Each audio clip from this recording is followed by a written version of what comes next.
ఇంతకుముందు ఎమ్మెల్యే గారు ఎంఆర్డీసీ చైర్మన్ చేసినప్పుడు ఆయన ప్రతి 1 మంత్కో 2 మంత్స్కో మూసి క్లీనింగ్ చేపిస్తుండే ఫ్రీ వాటర్ ఫ్లోటింగ్కి చేసినప్పుడు వాటర్ ఎక్కడ కూడా స్టాగ్నేట్గా ఉండకపోతుండే, దానివల్ల దోమలు గీమలు తక్కువ ఉంటుండే. అప్పుడు ఒక 10% ఉంటే ఇప్పుడు 100% ఉన్నాయి.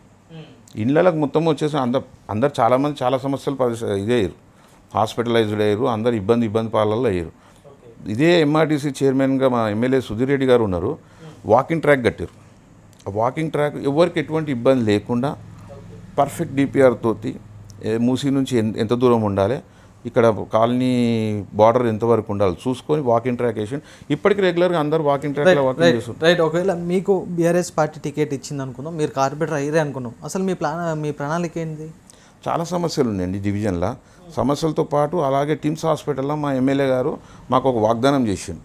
కాలనీకి సంబంధించి ఒక కాలనీకి కాదు, దాదాపు 10-15 కాలనీకి సంబంధించి పార్కు విషయంలో మాకు మాట ఇచ్చిండు. ఇప్పుడు ఉన్న పార్క్ కొద్దిగా ఉంది, దానికి 2600 గజాలు ఇప్పుడు అయితే టిమ్స్ హాస్పిటల్కి సంబంధించిన జాగాలకు వెళ్ళి 2600 గజాలు మాకు పార్క్ జాగిస్తుండు.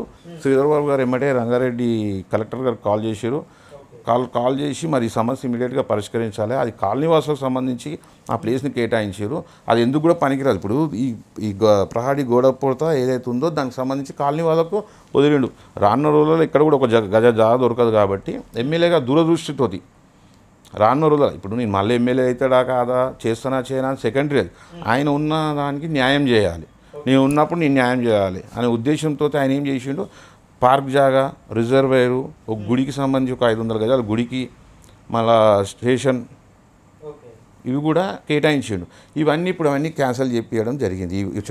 చివరిగా కొన్ని ర్యాపిడ్ ప్రశ్నలు తీసుకుందాం. KCR future thinking, future CM of Telangana. ప్రస్తుత సీఎం రేవంత్ రెడ్డి, ఆయనకి ఏం తెలియదు. తలసాని శ్రీనివాస్ యాదవ్, గట్స్ ఉన్న నాయకుడు. మధ్యాష్కి గౌడ్, ఇంకా ఆయన ఎందుకున్నాడో ఏం చేస్తుండో ఆయనకే తెలియాలి. సుధీర్ రెడ్డి, అట్లాంటి నాయకుడు మా ఎల్బీ కాన్స్టిట్యూన్సీ ఉన్నాడంటే మా అందరికీ గర్వకారణం. ఆయన చూసి మేము చాలా నేర్చుకుంటున్నాం. జూబ్లీహిల్స్ ఎమ్మెల్యే నవీన్ యాదవ్ కొత్తగా వచ్చిండు, ఏదో చేస్తాడు.